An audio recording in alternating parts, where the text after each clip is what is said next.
अब जब गिनती होती है जेल में हवालातियों की, हुँ, कैदियों की, उसमें मैं ये बात एक ऐड कर देता हूँ कि ब्लैक ईगल एक तंजीम होती थी। उसका एक बड़ा अहम कारकुन था जिसकी उस दिन रिहाई थी। टोनी नाम था उसका गालिबन। उसमें टोनी उनका एक बानियान में से शामिल था।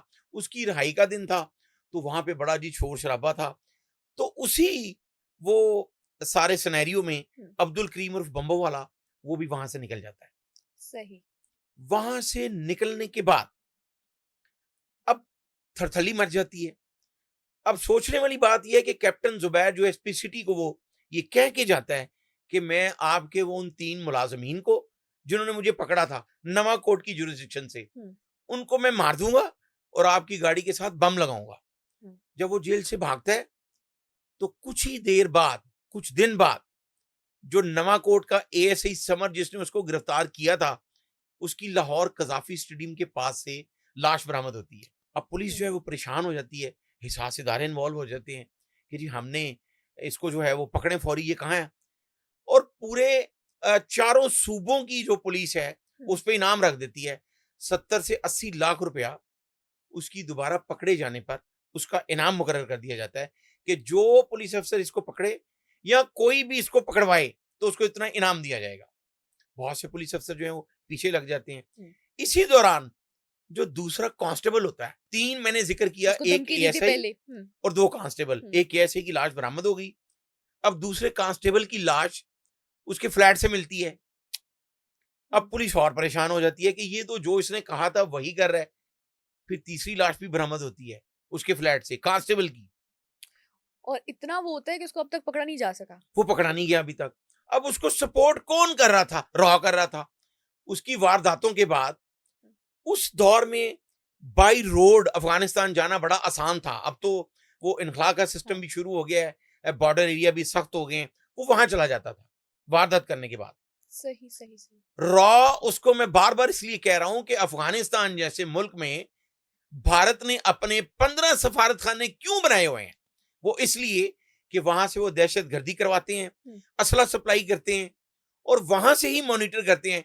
जिस तरह वो फिर बात आ जाती है कि गुलभूषण ने भी इस बात का इकरार किया कि जो भारतीय दहशतगर्द एजेंसी रॉ का सरबराह था, वो उसको भी सपोर्ट कर रहा था और अब्दुल करीम बम्बोवाला, हुँ, उसकी जो सारी तफ्तीश की 17 महीने तक जेल में उसे इंटेरोगेशन की गई। हुँ, 140 कत्लों में उसको चालान किया गया और 500 कत्ल उसने कबूल किए थे कि जो मैंने हुँ, फलां ब्लास्ट किया।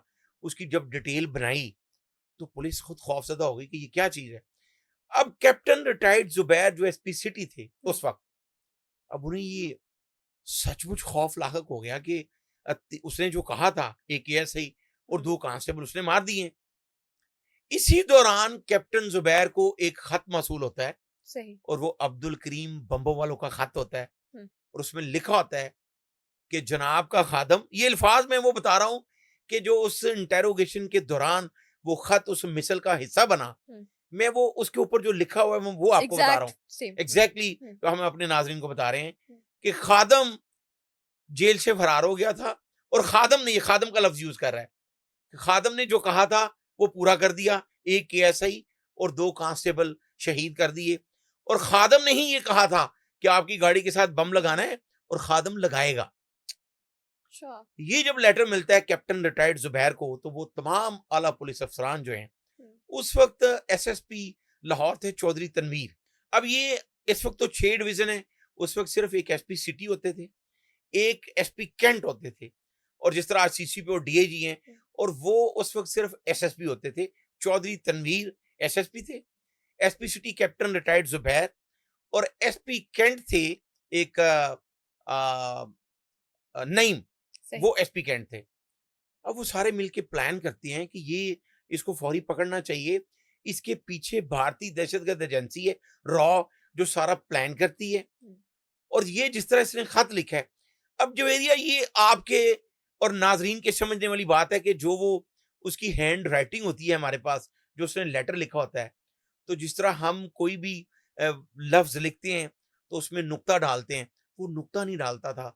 वो ऐसा गोल दायरा बनाता था, जहाँ भी कहीं किसी लफ्ज में नुक्ता आता था हम्म। तो वहां वो छोटा सा गोल दायरा बनाता था। क्यों? उसकी आदत थी। ओके। और यही चीज जो है वो आगे जाके साबित होगी कि वो पकड़ा कैसे गया। अच्छा। अब वो लेटर जो है वो उसकी कॉपी करवा के जो आला पुलिस अफसरान है वो सब डिस्ट्रीब्यूट करते हैं कि भाई ये उसका लेटर है। हम्म। तो उसके देखिए ये एक सर्कमस्टेंशियल एविडेंस भी होता है। आज भी इस तरह की तफ्तीश होनी चाहिए, इस तरह के एविडेंस इकट्ठे करने चाहिए। हम्म। अगर आपको किसी की हैंड राइटिंग आपके पास है लेकिन आपको पता ही नहीं चलता कोई ऐसा पुलिस अफसर जैसे अचानक वो नाके पे पकड़ा गया है, तो अगर हमारे पास कोई ऐसा एविडेंस हो तो हम उसकी राइटिंग जो है वो बहुत मैच बड़ा कर सकते सबूत हैं, है। सबूत होता है। हम्म। अब सारे पुलिस अफसरान में वो उसका वो लेटर जो है वो डिस्ट्रीब्यूट हो जाता है। सही।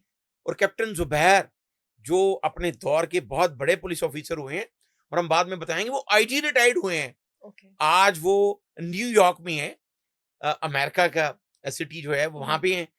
और वो एसपी से आईजी तक गए, बहुत ईमानदार पुलिस अफसर थे और बहुत बहादुर थे। लेकिन उसके बावजूद जब 3 पुलिस अफसर शहीद हो गए और लेटर आ गया तो वो परेशान भी थे। जाहिर सी बात है।